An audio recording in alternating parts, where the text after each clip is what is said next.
तो बिल्कुल आज हम बना रहे हैं अरवी गोश्त के हो जाएगा इसमें तकरीबन आधा कप और गोश्त है हमारे पास यहाँ पर आधा किलो जिसको मैंने नमक डाल के हल्का सा बॉईल कर लिया। सही है जी।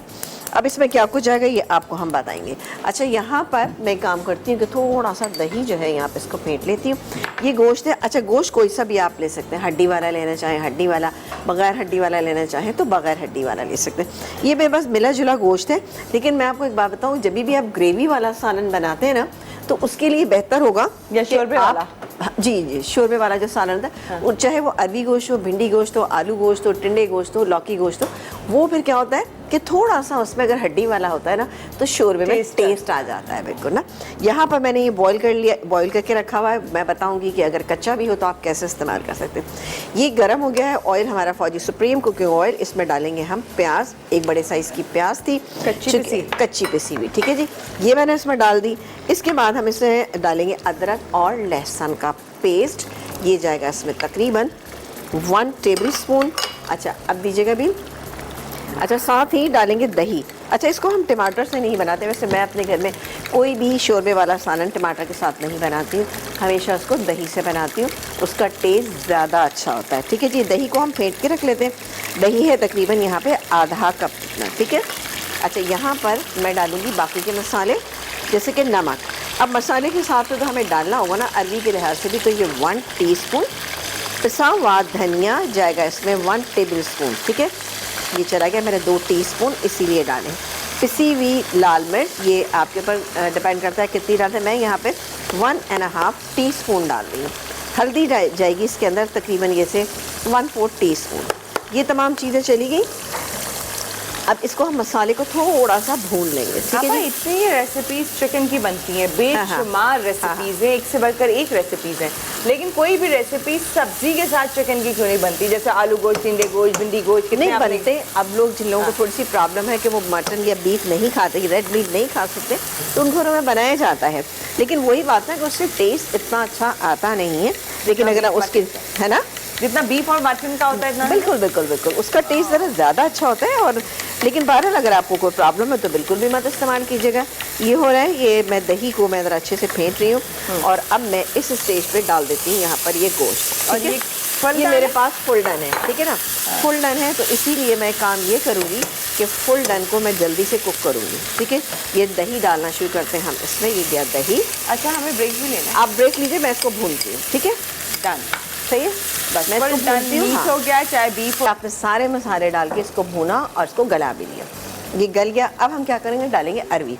अब डिपेंड करता है आप अरवी कितना डालना चाहते हैं। वैसे मैं अपने घर में अगर डालूंगी तो आधा किलो अगर गोश्त बना रही हूँ तो आधा किलो ही उसके अंदर अरवी डालूँ, क्योंकि मेरे घर में अरवी बहुत पसंद की जाती है। लेकिन 1 किलो में 1 किलो नहीं डालूंगी, वो बहुत ज़्यादा हो जाएगी। लेकिन आधा किलो में मैं छोटी है, ज़्यादा बड़ी नहीं है ये। इनको हमने इसी तरह से रखा है, सेंटर से काटना नहीं है। जब भी आप अरवी गोश्त में अरवी डालें कभी भी उसको ना काटें सेंटर से, चाहिए। ओके ये लीजिए पानी, ठीक है। उससे क्या होता है कि इसमें आपकी जो मीट है उसके अंदर लेस पैदा नहीं होता, आपकी ग्रेवी में लेस पैदा नहीं होता। जैसे हम भिंडी बनाते हैं तो भिंडी को भी हम यही होता है कि हम उसके एक पूरी भिंडी साबुत डालते हैं ना, उसको काटते नहीं है बीच से। तो इसी तरह से आप इसको भी डालिएगा।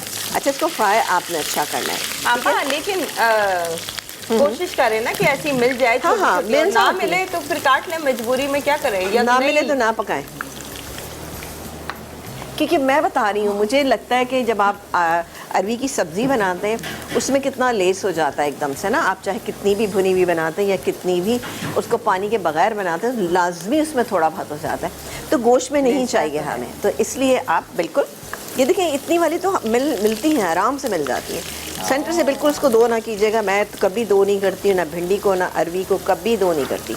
उससे क्या होता है कि ये अब ये छोटी बड़ी है, ठीक है छोटी बड़ी बनाने का दिल कर रहा है। आप खरीदने गए और आपको अरवी छोटी या मीडियम नहीं मिल रही है। नहीं आप अच्छी नीयत से जाएं, बिल्कुल इंशाल्लाह आपको मिल जाए। आप खराब हो सकता है आपका, क्योंकि आपको नहीं बनाना है अगर आपको बड़े साइज की मिल। हाँ मतलब मैं कहूँगी कि ना बनाए। कि ये देखिए जी, अब ये इतना इस पर हल्का सा एक कलर आ गया, इसको मैं इस पर डाल दूँगी, ठीक है। ये देखिए ये गोश्त चूँकि गल गया है, इसलिए अब हम इसके अंदर ये डाल रहे हैं अरवियाँ। अच्छा क्योंकि आपने गलाना है गोश्त को, मैंने गलाया हुआ है, बॉईल किया हुआ है, इसलिए मैं इसमें ये शामिल कर रही हूँ अरवी।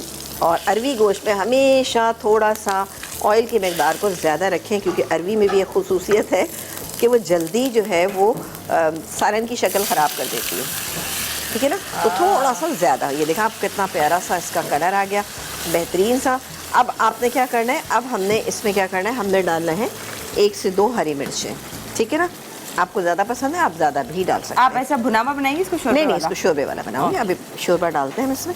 ये गया, थोड़ा सा हम डालेंगे इसमें पिसा हुआ गरम मसाला, तकरीबन ½ टीस्पून, ये चला गया। और अब जाएगा पानी, ऑब्वियसली हमें इसको गलाना भी है। मैं इसमें डालूंगी तकरीबन 3 कप पानी। और चाहिए? थोड़ा सा और चाहिए उतना। ये देखिए ये हो गया, क्या डालिए। ग्रीन कलर है। बस अभी शुरू में हम फुल आंच पे इसको रखेंगे। ओह ये बहुत है, ठीक है जी। ये देखें, अभी तो शोरबा आपको लग रहा होगा ये तो बहुत ही पतला सा है, लेकिन अरवी गोश्त, भिंडी गोश्त, इनके शोरबे जो होते हैं वो ज़रा से पतले होते हैं। ज़रा से मुराद ये नहीं है कि बिल्कुल पानी की तरह पतले, लेकिन एक ज़रा से पतले रखे जाते हैं। मैं हमेशा इस तरह से रखती हूँ। अभी आप देखिएगा ये पक